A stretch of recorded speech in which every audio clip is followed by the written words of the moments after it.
Hey, so happy that you're here today because Jesus has an amazing word for us, a word of encouragement. And he's saying it's when you're believing him, when you're growing up in him, you're just like not this baby Christian anymore. He starts really expecting more from you than he had been. And it gets rough, you start to feel like maybe a little offended at God because you didn't usually have to wait this long for him to bring that to pass, what you're believing him for.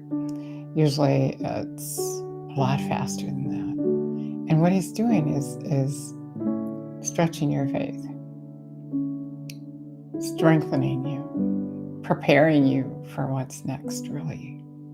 James says to count it all joy when you're going through this because you're going to learn endurance. You're going to have patience. You're going to learn patience, and you're going to get it to the place where you don't lack anything. You're just going to be able to go through things, and it's not going to be a big deal. So don't let the enemy come in and tell you that God's not going to answer you this time, or you did something wrong. It's nothing you did or didn't do. He's just growing you up. He's preparing you for his kingdom, ultimately, to move in with him.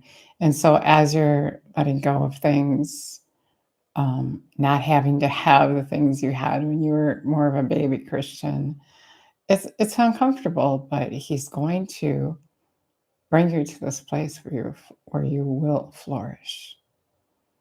And so what I was saying is don't let the enemy get you offended at God. Don't let him lie to you and tell you God's not going to. Don't let him tell you lies. It's not true. He's never going to leave you or forsake you. But he is going to refine you, get you to that place where you can be his spotless bride. He's coming for his spotless bride. And so just letting him have his way is going to get you to that place.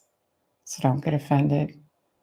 Jesus said in Mark, as soon as you hear the word, if you didn't understand this one thing, as soon as you hear the word, he's going to come and he's going to try to get you offended, distracted, going after the lust of your flesh.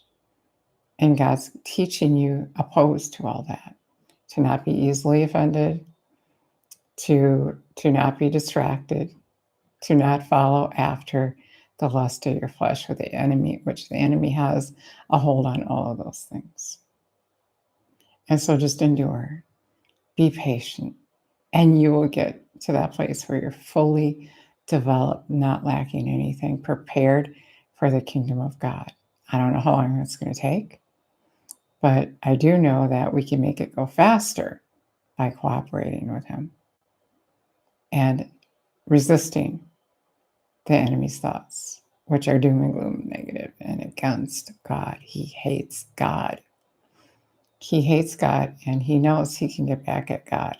He can hurt God by controlling us. And so don't give him the satisfaction. Don't let him hurt your Father. Don't let him hurt you. Just remember, he's on your side.